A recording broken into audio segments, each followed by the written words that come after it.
Hi, Douglas. Hi.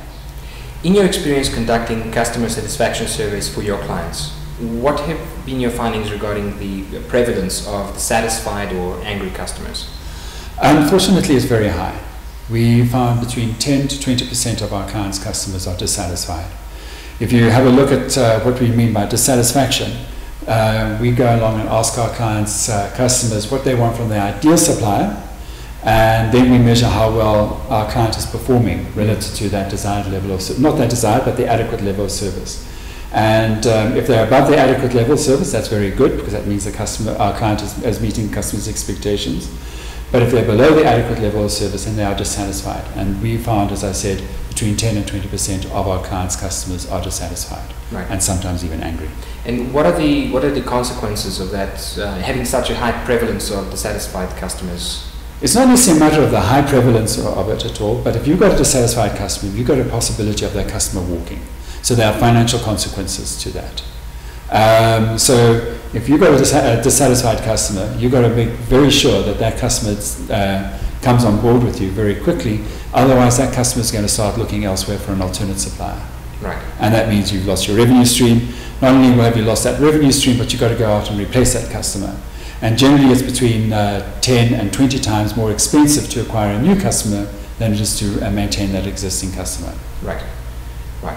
And with regards to the symptoms, both the spoken and unspoken, how does a company notice or become aware of the dissatisfied? Yeah.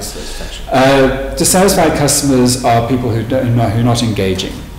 They don't return phone calls, for example. They you ask them for information and it takes them a long time to do it. They're not really participating in creating a solution.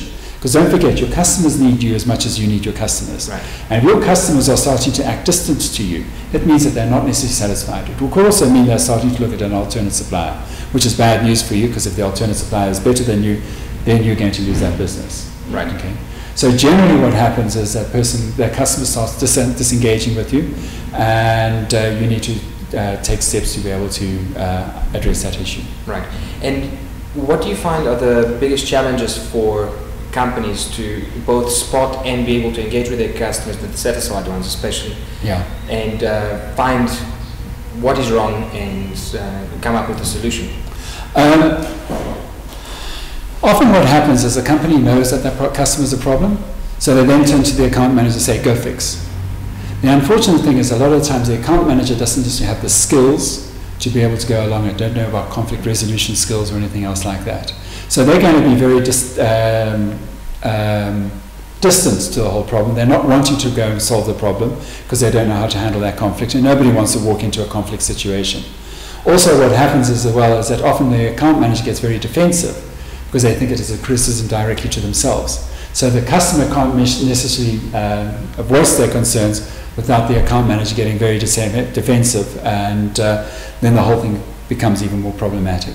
So a lot of the times the account manager, or the person who engages directly with the customer, shouldn't be the person going along and finding out what the problem is. You need to have a third party, somebody who's removed from it, somebody from HR department, or from the marketing department, somebody who's not necessarily whose bum is on the line, for want of a better phrase, to go along and find out what that customer's needs and wants are, find out how well you're meeting those needs, find out where the problems are where you're not meeting those needs, so that you can come along with a solution to be able to address those needs. Fantastic. And from past experience, can you give any examples of the before and after having conducted such surveys? We've had a couple of, we've got quite a few success stories around that. In fact, that's one thing that we pride ourselves in.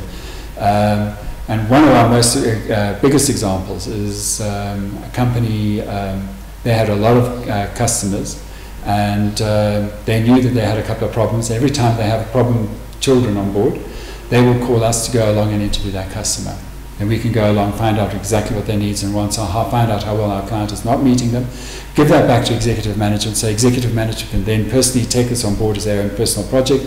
They can go along and fix up behind the scenes, fix up all the different processes to resolve that problem, as well as engage the customer and get their cooperation to fix the problem. And as a result, we always give them a phenomenal return on investment, because we save customers, we save the revenue streams, and save them from having to go along and get new customers. So from that point of view, they use us over and over again. And that's just one company. We've got quite a few customers as well who we've saved lots of money for. Fantastic. Well, thank you very much for your time. Thank you very much. Excellent.